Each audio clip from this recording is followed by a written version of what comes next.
So Carole's going to up next, and she's going to be talking about theme 3, which is identifying policy and regulatory issues to promote food security and environmentally responsible aquaculture, aquaponics program in Minnesota and elsewhere.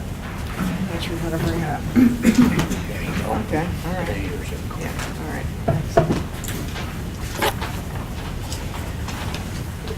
All right. This regulatory issue is really, I'll say interesting, but it's been a very frustrating one for me. And before I get into this, I certainly, even 5-10 years ago, would not have considered myself, and I still don't, an expert on regulatory issues. But just take a minute to kind of tell you my involvement with these things.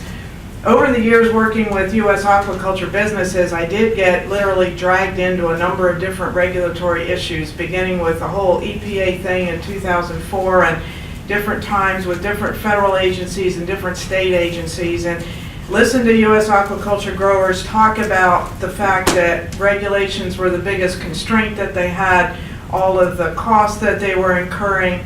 I'll admit that in the beginning I was sort of skeptical. Nobody likes to do more paperwork or do more reporting. But over the years, as I got to know some farmers really, really well, I started to understand. And when I started to understand their businesses better, I started to realize that this really was a real issue for some people, and actively got more engaged with some people trying to work at high levels to try to stimulate some regulatory reform, at least by talking to people. And what happened one day was somebody in Washington pulled me aside and said, "But Carole, we have got to have on-farm, reliable, scientifically defensible data on the costs on farms, because regulators say the cost of the permit is $25 or $100, or it's a free permit, it's no big deal, and it's nothing to farmers. And we have nothing that says otherwise." And I went home griping to my husband, Nathan Stone, who a number of you know, about somebody ought to do this, and he said, "Just go look in the mirror." So that's kind of what happened. And so jumped into this, and I'm going to share with you some of the things that we did. The first thing we did was Nathan and I wrote a review paper just kind of looking at everything that has been done related to regulation in the United States, and then took a year or two to kind of really to try to jump into measuring some of these things that had never been done before. So I'm going to share with you some of our saga of what we've done. Something's not quite working. Get her mic on. Might need to. Don, yes, I'll just go ahead and have her put the mic on too. Oh, okay.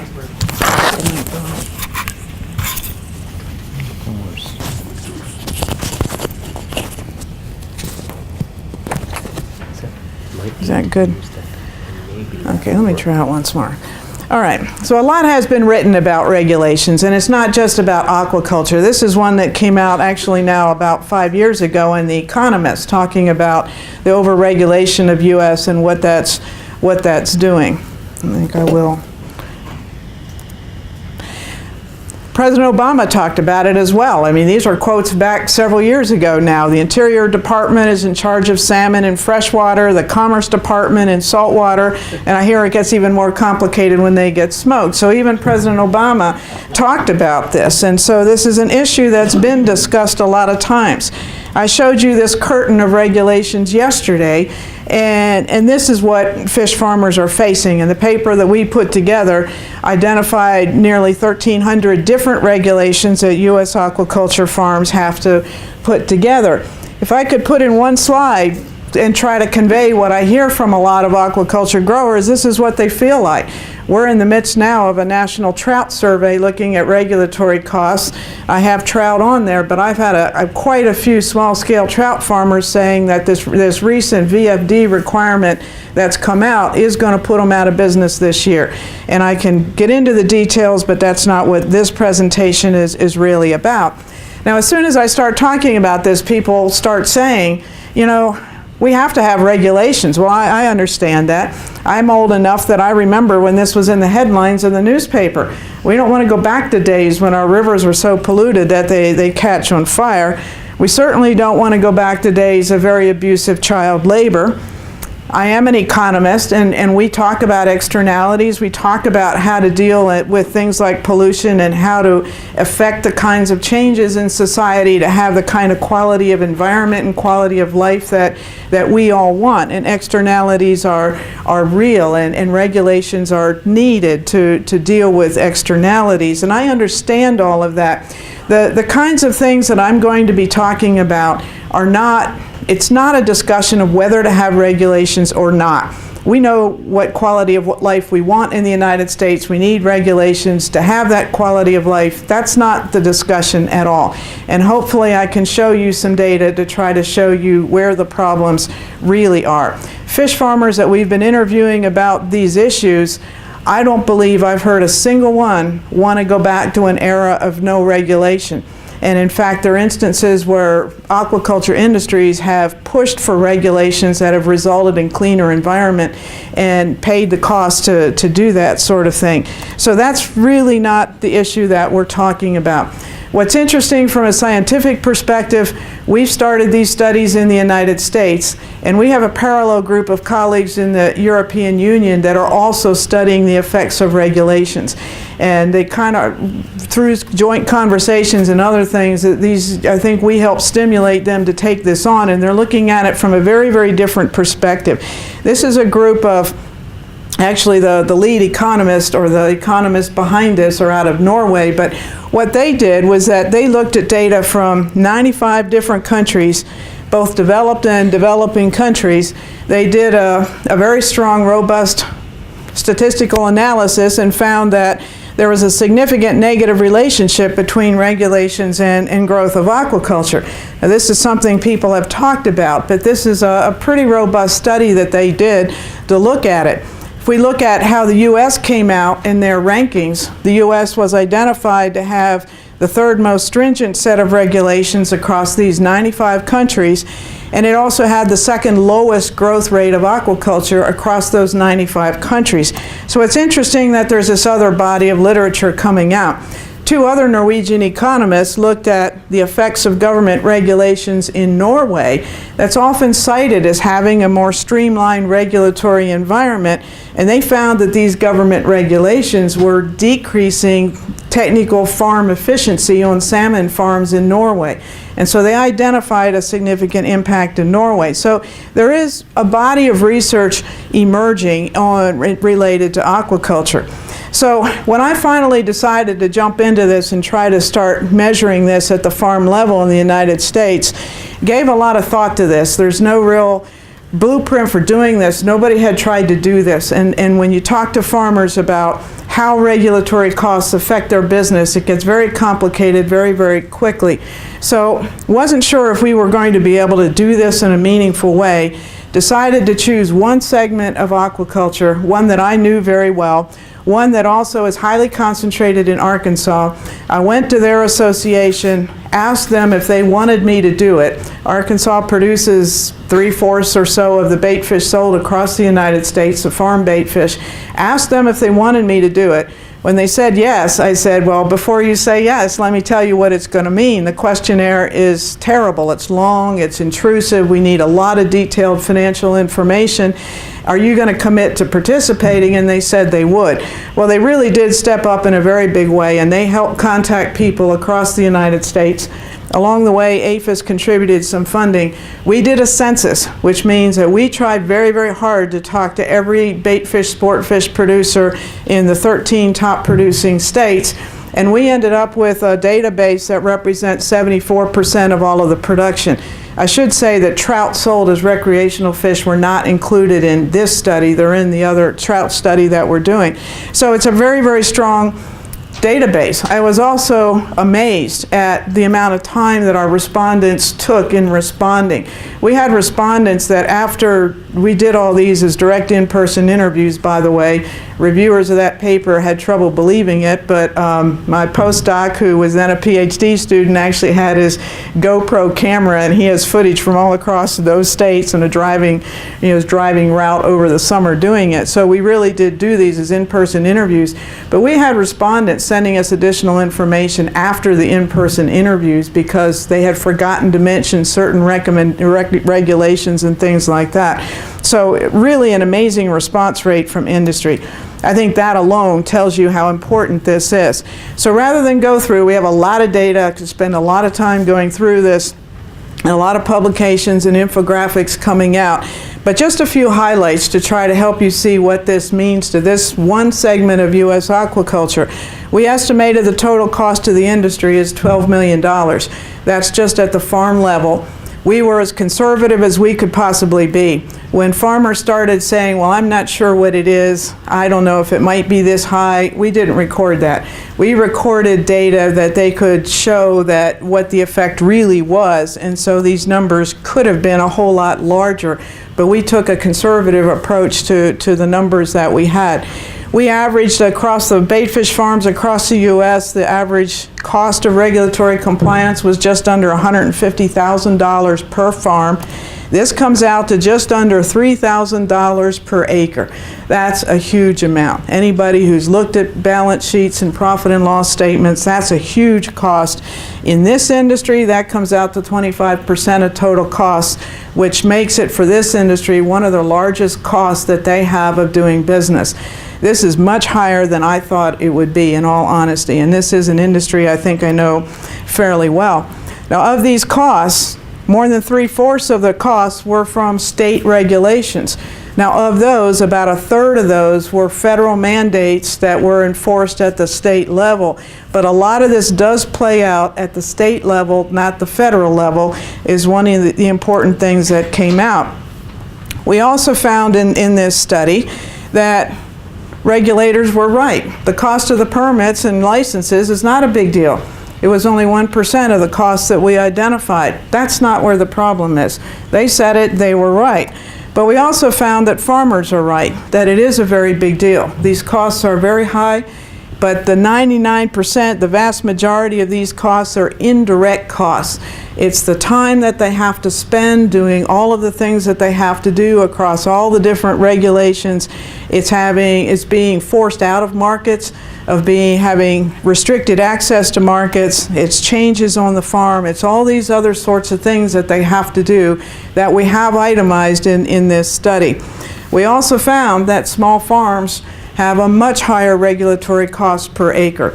That's because the way a lot of these regulatory costs play out on farms is really in the form of a fixed cost. And when you have a fixed cost, the way to deal with it is to spread that cost over greater volumes of production.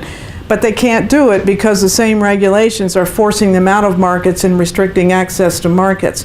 And so there's sort of this dual effect that's affecting this industry.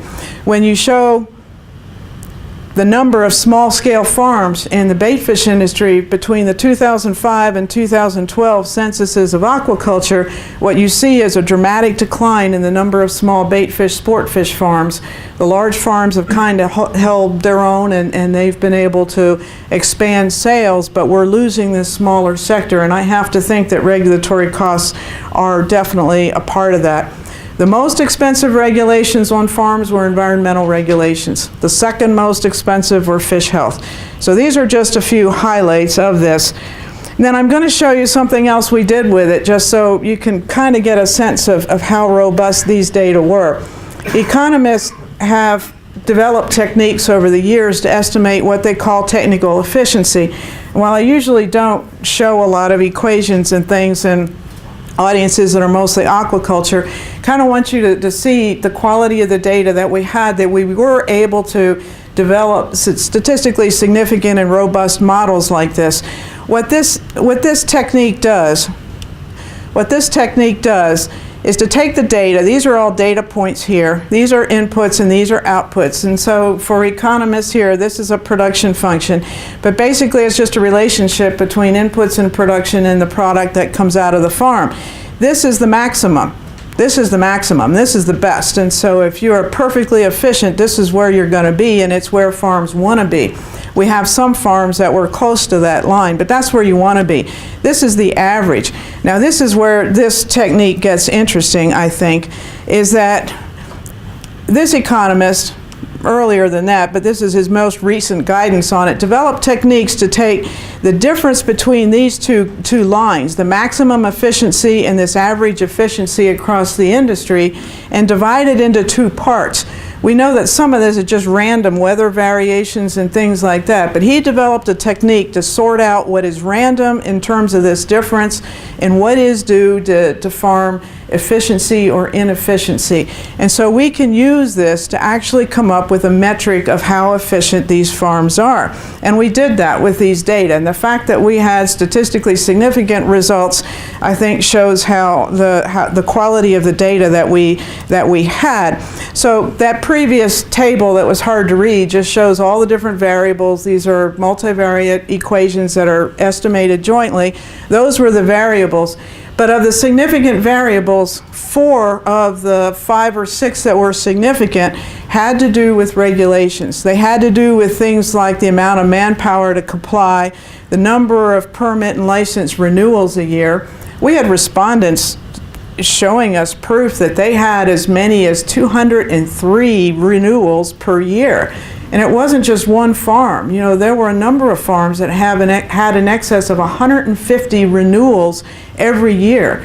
If you're selling live fish across the United States, there are 50 states in the United States, and you know, you think about these number of renewals. They needed multiple permits for the same thing to go into the same states, but the same data presented, but different renewals and different time frames.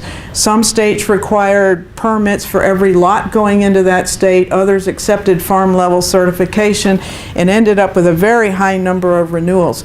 And so changes due to regulation and these lost and foregone sales. We get a lot of questions about this, but we have the level of data that we can really look at what this is. These were not sales that were lost by one farm and picked up by another. That's not what happened. These were either direct prohibitions where their fish were prohibited from a state, or they were states that a farm pulled out of because of not just accusations, but issues related to the Lacey Act and prosecutions of people for paperwork violations or confusions and different regulatory agencies within a state fighting with each other that resulted in sting operations that resulted in apprehension of some trucks going into states that had a legal permit, but an agency in that same state said, oh no, they don't have the authority, we have the authority, and you don't have our permit. Just because you have their permit, we're still sending the feds after you, and trucks were apprehended, impounded. So when that kind of thing happens, a lot of these farmers that are trying hard to comply with the law decide to pull out of that state altogether. When that happened, other farmers pulled out of those states as well. So this is a real issue. So basically, from the baitfish sportfish study that obviously is completed now, I think there's a little room for doubt that the regulatory environment is dramatically increasing costs in the United States. It's restricting access to markets, and we have firm proof that it's affecting the efficiency of farms in a negative way in the baitfish sportfish industry. Well, as word got out that we were doing this, and I started getting a lot of calls and continue to receive a lot of calls about this, was asked to get involved with a similar project for West Coast shellfish. We decided to take it on. I'm getting a little bit of confidence in doing this work. I really am pleased with the quality of the data we were able to get from the baitfish sportfish industry, and so we have just finished up a survey of West Coast shellfish looking at the same sort of thing. We're busy working on the data now and summarizing the results, but I can share just some observations and highlights of what we've heard from West Coast shellfish growers. Multiple regulatory levels. For them, it's not just county, it's local, state, federal. State of California, every different water body has a different lead authority. In some cases it's a harbor district, some cases it's Cal Fish and Game, in other cases it's the Corps of Engineers, and so a farm that has leases in multiple water bodies automatically is dealing with this whole set of different regulatory agencies. Tremendous overlap among those agencies in terms of the data they're requiring, in terms of the reporting. Permit applications that have been filed and are still pending after 5, 10, 15 years and counting kind of thing. Some states where no new farm permits have been issued, not possible to expand existing businesses because they can't get a permit. So these are the kinds of things we're hearing. What's especially frustrating for me is that the market, I talked yesterday about this boom in the demand for oysters and designer oysters. The market for shellfish is just amazing right now. They can sell everything, but they can't expand, and the permitting process is preventing them from expanding and taking advantage of it. So the startup costs are very high, not because of the gear or the facilities that they need, because they have to hire so many attorneys, environmental consultants to get the permits that they need to get into production. So there are very few new farms starting up. The one that bothers me the most is this, and we have seen this across a number of farms. The permits on the West Coast for shellfish have specifications in terms of the kind of gear and technology. So because it takes 2, 5, 10 years plus to get a new permit, when scientists come up with a better technology and a better way of raising shellfish that's better for farms, and in many cases better for the environment in terms of a lighter touch on the environment, these farms really hesitate to adopt it, not because they don't want to do it, but they can't afford to be out of business 2, 5, 10 years in order to get a new permit. And so it's restricting advancements that would be good for everybody, for the farms and for the environment. So these are the kind of things we're hearing with shellfish. Well, the Western Regional Aquaculture Center project wanted us to include trout. So this got even more interesting, because they approved the project. We sent in the proposal. The Western region are these red states, and so the Western region RAC funded the similar work in those particular states. It got really interesting as people raising trout in other states in the United States wanted to be included. They got upset with trout farmers on the West Coast for getting funding for it. Anyway, make a long story short, APHIS again stepped up to the plate, contributed funding. The U.S. Trout Farmers Association also kicked in funding. We're right now in the middle of a national trout survey. Postdoc is in Idaho today, and I head to North Carolina next week. What's astounding to me, I've done a number of surveys in my career. This is the worst questionnaire I've ever put together. I've just tried to streamline it and make it easy, but this is not an easy topic to dig into on individual farms, and you really have to dig into the finances and what's going on each farm to really figure out how it's playing out. Pennsylvania, we finished that survey, 88% response rate. Again, a census, not a sample. In Colorado and Utah, our response rates are in excess of 70%. Postdoc Jonathan has been in Idaho now for just 4 days, and he's already at a 50% response rate. This is important to industry. They would not spend this time and work with us on this if this was not important to the industry. Sort of a depressing study to do, but it is important to them. So those are the things that we're involved with. This regulatory environment is real. It's not something farmers are just belly aching about. It's real. It is constraining U.S. aquaculture. This is very fortunate to have a meeting like this with regulators present and start talking about this to try to head off these kind of problems that are very real across the United States. So we're learning about where all the problems are and how the problems play out on farms. Where do we go from here? What's the solution? I don't have an answer. I don't have a crystal ball, and I don't have a silver bullet. I do want to share with you a brand new paper that came out that I found really fascinating. I've shared it with Don, and if people want to read this, I suggest you read this. Anybody who's ever interacted with a regulator, some of these quotes that are in here will really resonate with you. This is another study out of our colleagues out of Norway. This Ragnar Tveterås is a very well-known economist who's done a lot of very good work on the economics of salmon production, and he's the one that's really interested in these regulatory issues. This group of economists interviewed regulators in Norway, and they interviewed salmon farmers in Norway, and they interviewed a lot of support people that are in support of the salmon industry in terms of veterinarians and those kind of individuals as well. So they started out by looking at this word wicked.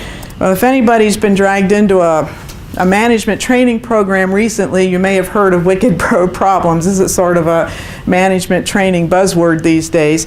But these authors in this paper start out with this. Is this really a wicked problem? Are the regulatory issues in aquaculture really a wicked problem?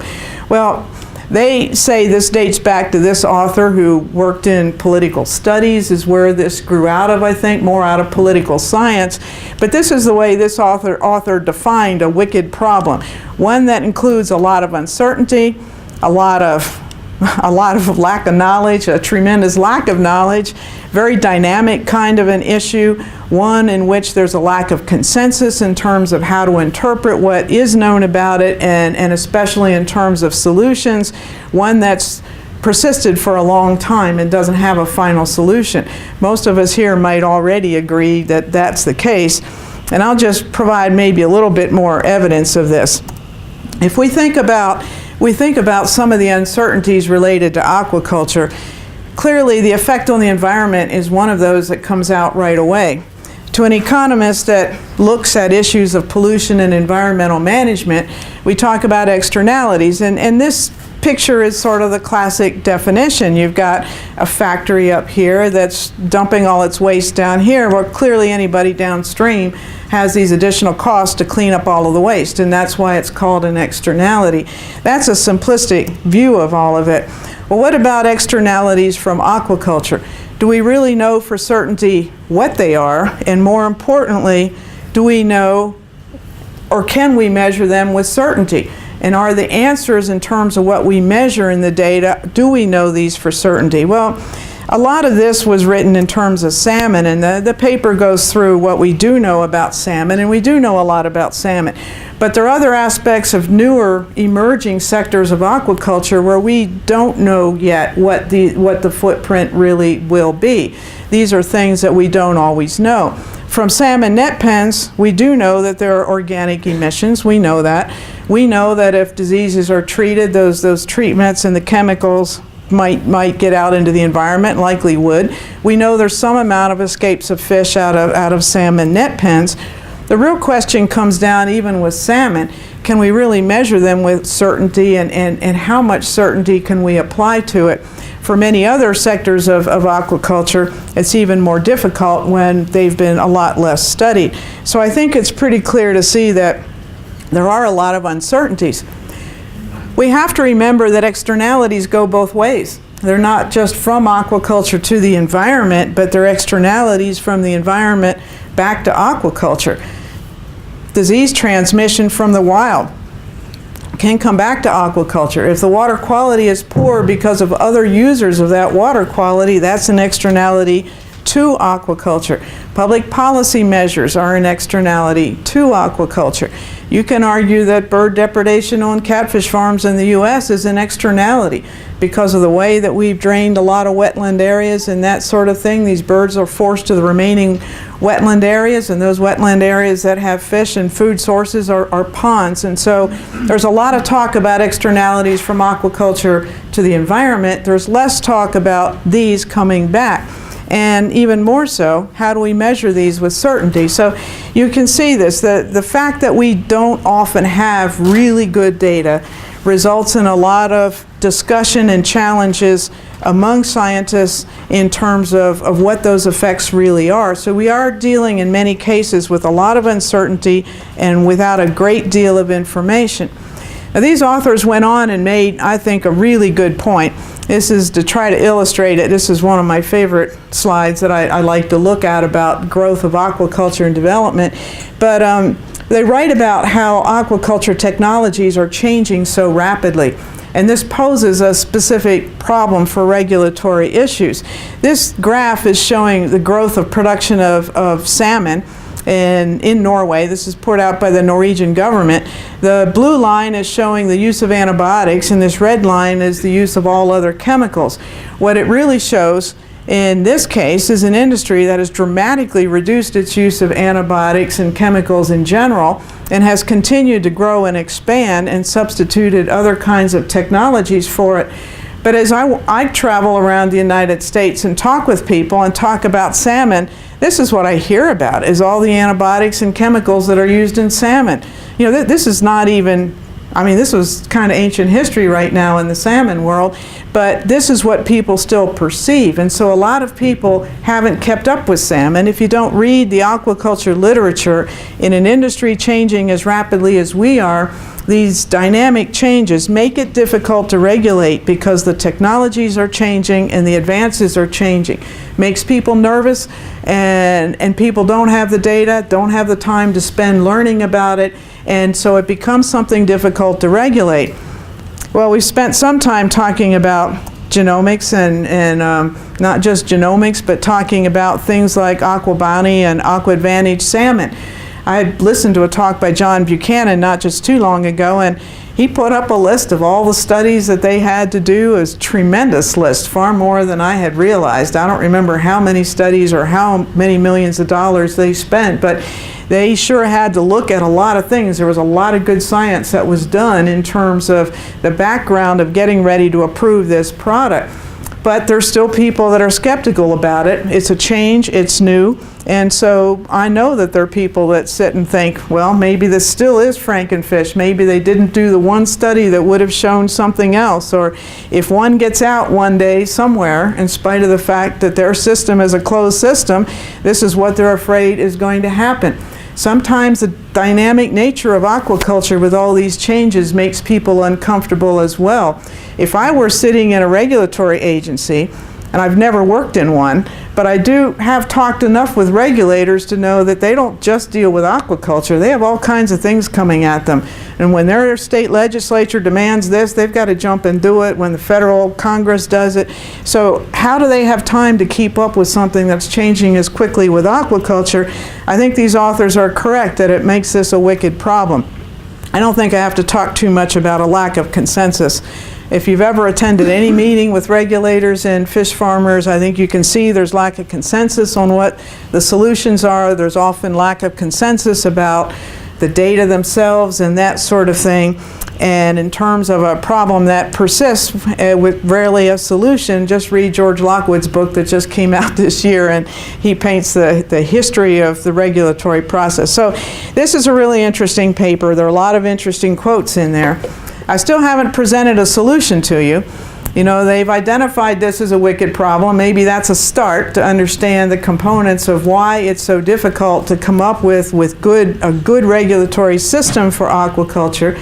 They did define the kinds of things and the kind of elements of a regulatory system that they think would be preferable. It is a very different paradigm for regulations from my experience, but I'll share with you the elements that they believe would be essential for a regulatory system that would be more rational in their terms, rational in the sense of achieving the objectives of the regulatory system.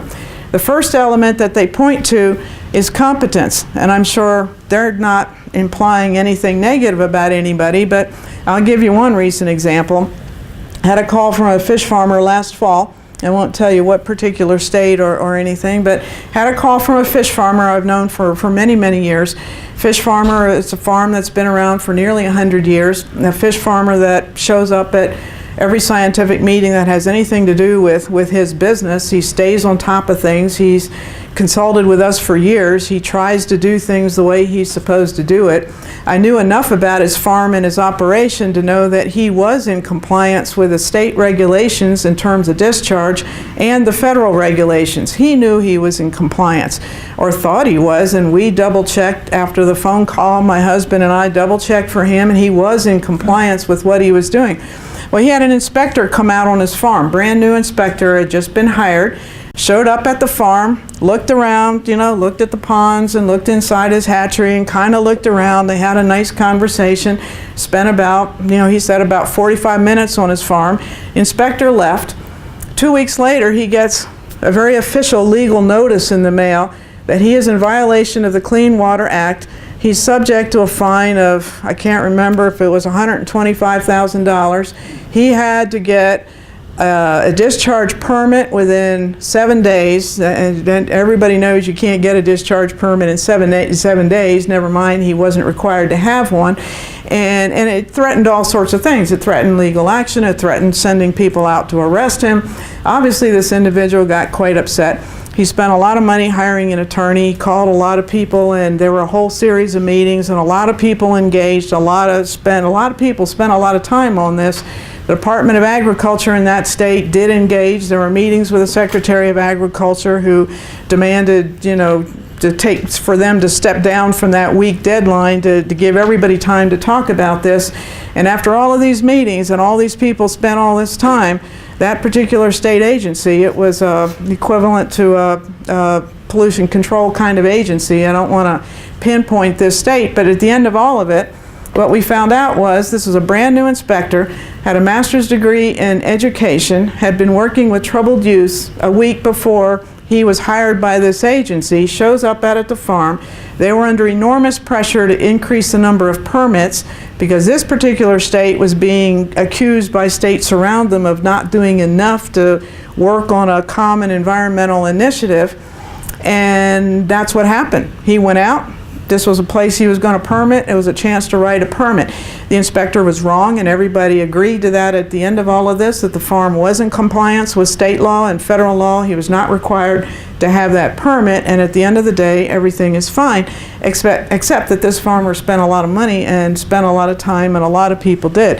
That's what this competence is talking about, and it becomes difficult with aquaculture changing so rapidly in terms of technology, and training is going to be an important part of inspectors that get involved in it. A lot of times there's just not sufficient knowledge on the part of regulators to be able to do this. There is a lot of research on the value of a collaborative approach, whether it's directly to regulatory initiatives or to best management practices or these kinds of things, to changes on farms. Whenever industry people and regulatory people and university people sit down around, or scientists sit down around the table and kind of talk through things, often an approach can be found to solve the solution.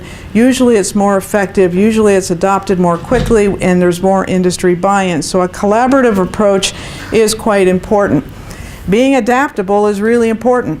The regulatory system that I've seen and I've looked at is not very adaptable. There are rarely sunset clauses, there are rarely provisions to come back and review this and modify it as technologies change and realities change, but it does need to be adaptable because this industry is changing quite rapidly. You think of the catfish industry as been one that's been around for a long time, and very successful, very well studied, very well known. A couple of months ago was in a conversation with some regulators that started saying, we have real problems with catfish. And I said, well, what are your problems? And they started talking about things that they had seen on a catfish farm, and I'm not joking about this, in the late 1960s. When they started talking about these problems, I said, when did you see that on a farm? And then it turned out it was the late 1960s. Catfish industry's changed a little bit since then. It's changed a lot. And these things are just things that were done by a few farms starting out that didn't know what they were doing, and they're just not current at all anymore. But they change. And so a regulatory system has to be able to adapt to it. It has to be able to be flexible as well, and that's another challenge for a regulatory paradigm, to build some flexibility into it, and it has to be cost efficient.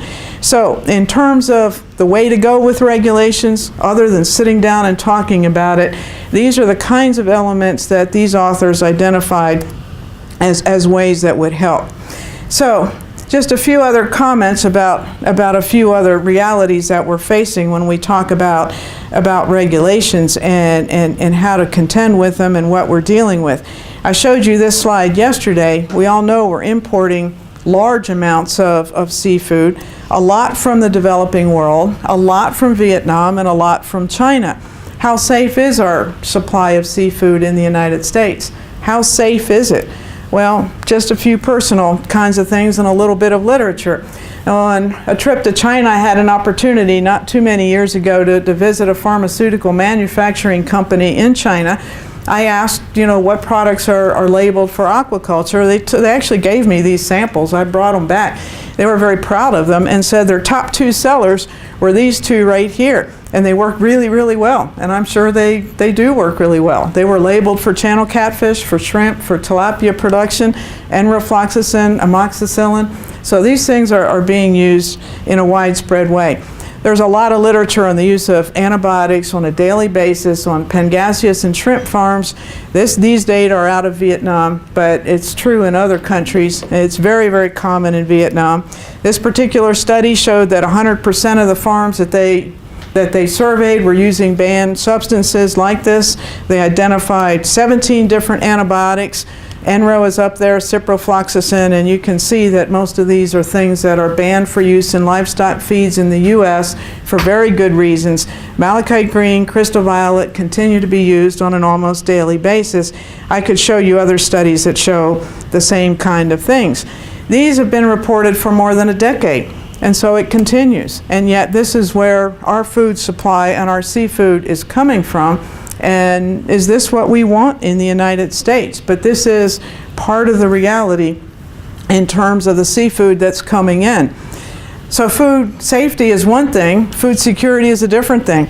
I don't hear many people in the United States talking about food security. I think we should. You know, it's not just seafood that we're importing more and more of our agricultural products. My guess is this interest in local foods is to some degree driven by sort of this response on the part of consumers to looking at our food coming from, you know, who knows where. And so I think there are some very, very compelling reasons for U.S. aquaculture, but these are all part of this regulatory environment and part of what we're facing. So the last comment is back to the idea of social license and how do we develop public support for aquaculture. This is not an easy thing to do, and we all know it, or it would have been done by now. We've known this is a problem for many, many years. There are some examples of other kinds of situations. I've mentioned before the years that I spent in Arkansas. This is a state that has really embraced aquaculture. They're proud of it. The State Department of Agriculture puts out this Arkansas Grown magazine that at least once or twice a year highlights some aspect of aquaculture in Arkansas. The state newspaper often will do feature articles on fish farmers and talk about how fascinating their businesses are in the state. Farm Bureau in their Front Porch magazine will often run stories on their members who are fish farmers, and Arkansas business community publishes stories and recognizes fish farmers at some of the top businesses in the state. There are extension publications that support all of this. So this is a state that has just really embraced aquaculture, and this is where we need to get to in a lot of other states where the states really support it. The Educational Television Network has done feature stories on fish farms in the state of Arkansas. The reality is, if you're in a state where you have negative perceptions, how do you overcome these kinds of things? There's research on this as well in the advertising literature. It's not good news. For every one negative message about your product, researchers have found that it takes about 10 positive comments to overcome a single negative comment. And so to overcome this is going to take a tremendous effort. It's not going to be just one thing. It's going to take a concerted public relations campaign, educational campaigns on multiple levels on an ongoing basis is what it's going to take. It's not going to take a single article or a single kind of activity. We already know the messages, I think. I think the messages for these campaigns are quite clear. Locally grown is important, sustainable is important, U.S. aquaculture is there. The fact that U.S. complies with all these different regulations and putting out information about all the regulations that it complies with and all that U.S. growers do to comply with these regulations and put out a sustainable, safe, and healthy product, I think is not well known by U.S. consumers or the general public. And above all, what consumers really want still is freshness, taste, and quality is what they pay money for, and that message we just can't afford to lose along the way. So it's going to take a very concerted campaign. That's not easy to do. So how do you go about doing it? I think this question should be, in terms of Minnesota here and what this workshop is about, is there a plan, or maybe I should say, is there a current plan? Apparently there is a plan, but it's dated, 1989? And so it's a bit dated, but is there a plan? In Arkansas, we developed a plan. I think what was important, I think it was quite important for the state of Arkansas to do this, not so much in terms of what's in the plan, but the process of bringing everybody together over a period of time to talk about aquaculture and what is it going to take to have the kind of industry that we want in the state of Arkansas.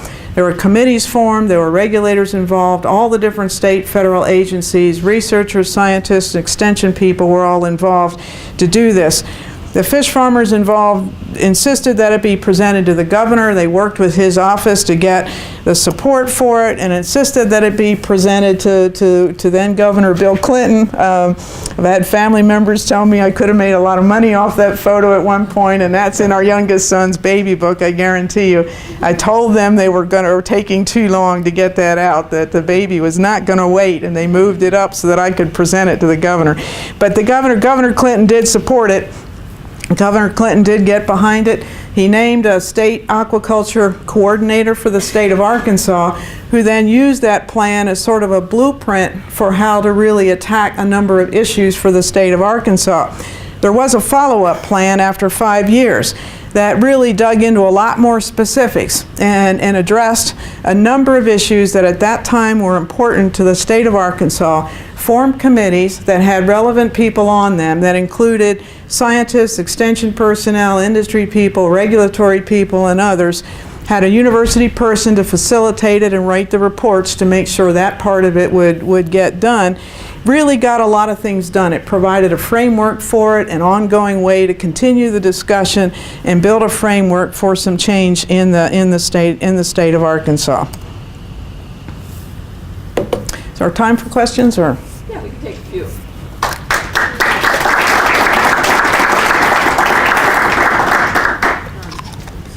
Shelby, I have a question about, perhaps you covered that, just outside the door. It sounded like you were dealing with this as I left, just as I walked back in the door. But is there, if this organization, if there was an organization for aquaculture, a large commercial organization, the Chamber of Commerce of Aquaculture, that we could ask states and federal governments to create a model reporting form. And with negotiations with each state that has, we need this knowledge, we need this piece of information. Create a model form, and then you can computerize one answer and then file all that one form that fits all the categories for all your reporting. A model form, a model uniform reporting system. Is there any suggestion along those lines? I haven't heard that broad of a suggestion. There is an effort, as I mentioned. APHIS funded 2 of those studies, provided funding for it. APHIS, in terms of fish health, has been working with the National Aquaculture Association to develop what they're calling the CAPS program.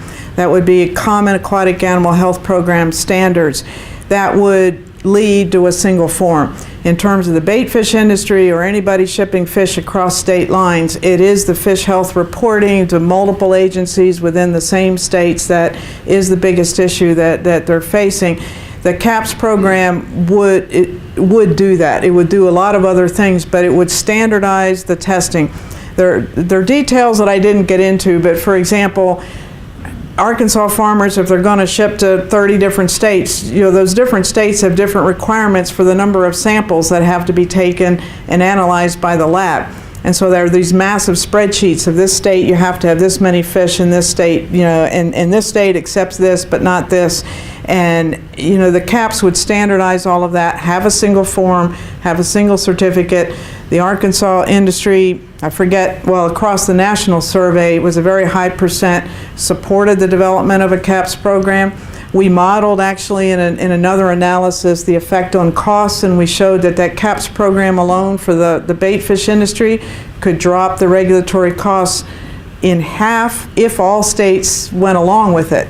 We have states' rights to contend with in all of this, and states have the right to do certain things, and they don't always have to do everything. So in the fish health arena, yes, there's been a movement to put this together, APHIS working with industry to do it. I've not heard talk of something a lot broader than that, but, a single form to file to do these things and be able to get a certificate online, to apply online even in a state and get a certificate you can print off and not have to wait for it to come in the mail like some state agencies require.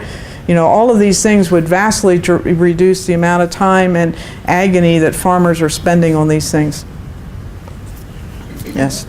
So I really agree with you about creating a state aquaculture plan.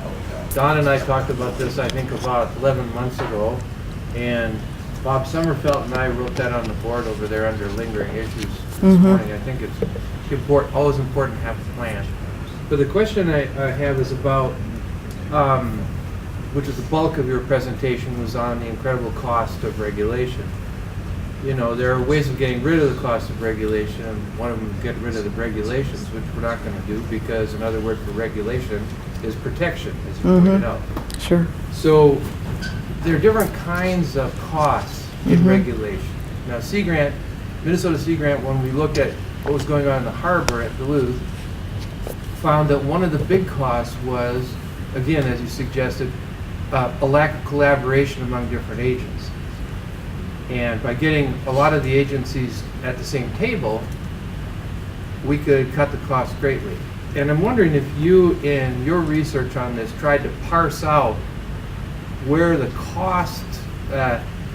regulatory cost really is and what sorts of categories. And you mentioned from the Osmondson work, competence and collaboration, adaptability, but can you categorize it in any way to give us a sense of how best we could improve the efficiency of regulation, which is necessary to protection of the public? I mean, where do we go? Where do we ping?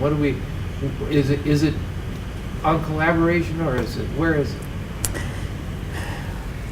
It's a difficult question to answer because it is very variable. It really gets down to the specifics and the details. It really gets down to that, and it varies. In the Baitfish Sportfish survey, the biggest cost to them is restricted market access.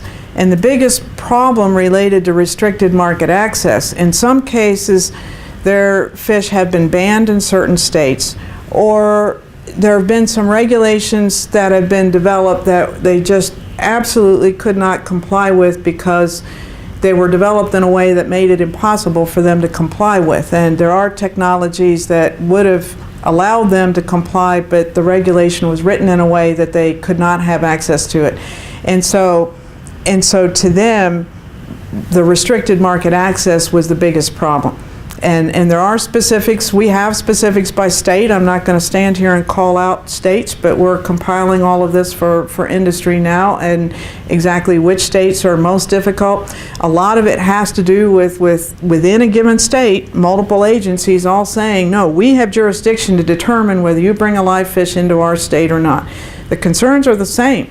They're worried about diseases being brought in and ANS species, so that the data and the testing that are provided in order to get the certificates and the licenses are exactly the same, but they're dealing with different agencies. Turnover within agencies is one of their big issues, because they'll get somebody that they can work with that'll answer their questions and return their phone calls and send them the application forms that are not posted online. It's all these details that drive them crazy. But then when that person is promoted or leaves or retires and a new person comes in, they often won't even return their phone calls or emails. And so they're trying to ask, where's this year's permit? Are there any changes? Nobody will respond to them, number one. And so they call and call and call, and then they have to get it on paper and send it back in paper. And they've got an order to fill, and it's taken them 2-3 weeks to even talk to somebody or find anybody in an agency. There's one state that for more than a year, a guy retired, and they tried to call the agency to find out, to get the current application form that often changes every year. And the guy had retired, and they told him to call the guy who'd retired. And so they called the guy who retired, and he said, I have no idea what they did this year with the permit application, and we don't know who's in charge of it. So with the baitfish industry, those are their issues. Now, West Coast shellfish, it's with permitting. It's with permitting. And it's dealing with the various regulatory authorities. And those authorities are all different by water body. And again, that's legislation that created those authorities, but they don't talk to each other because it's their turf and it's not their turf, and they won't talk to another agency, and they won't share data, and they probably can't due to confidentiality issues, but they won't even talk about a common form. So getting agencies together to kind of even streamline to have one common form would be a huge benefit with the permitting delays. With trout, a lot of it has to do with discharge things, and I could spend a huge amount of time talking about Idaho's problems and those kind of things. The recreational part of trout problems, their problems are similar to what I described for bait fish. So we're going to take 2 more questions. We are compiling a lot of specific things state by state. We're going to have to go to panels very shortly. Sure. In the shellfish, is it some food safety regulations, or is it actually like environmental regulation? All of them. I showed yesterday that permitting chart. There are hundreds of them. And, the state of Washington, it's almost funny. It took me, better part of 2 full days. They put together like a joint permitting program that sounds like it would have streamlined things. It was supposed to streamline things. It took me 2 full days to even figure out what you had to do to get that joint permit. And so to get that permit that was supposed to streamline it, it goes out to all these different agencies from the Corps of Engineers, and the farmers are not complaining about the health regulations. They're there, but they don't want to kill people with, a disease from their oysters, so they're not complaining about the health departments and those regulations. They don't mind shutting down and ceasing harvest when there's a big rainfall, because they know that's what brings pathogens from the woods into their waters that could endanger shellfish, and they don't mind any of that. It's the leases and site permits and things like that. There's a group that eelgrass fanatics out there, and can I tell one funny story? Oh, We're- wait. If it's okay, real, never is it mind. gonna make us laugh? Yeah, I think so. It's a funny story. I had one oyster farmer tell me that, he was summoned into a meeting that there were complaints about his farm. So he goes into a meeting. It's with the equivalent of their game and fish agency in this particular state. Gets called into a meeting. There are all these people sitting around the table, and he said, "What's the problem?" And they said, "Well, it's about eelgrass." And he said, "But I've done the set-asides. I mean, we've reduced our production area. We have the set-asides. I sent you all those maps a month ago or whatever. We've done the set-asides to promote eelgrass production." They said, "Yeah, that's not the complaint. The complaint is you're growing too much eelgrass, and the sport fishermen are complaining because it's entangling their boat motors." And this guy throws up his hands and he says, "What do you expect me to do? I did what you told me to do to grow eelgrass. We've done that for the environment. Now I'm in trouble because I did what you told me to do?" Anyway, I guess it's funny. You have to laugh. Thank you all very much. That kind of funny. Yeah. Thank you.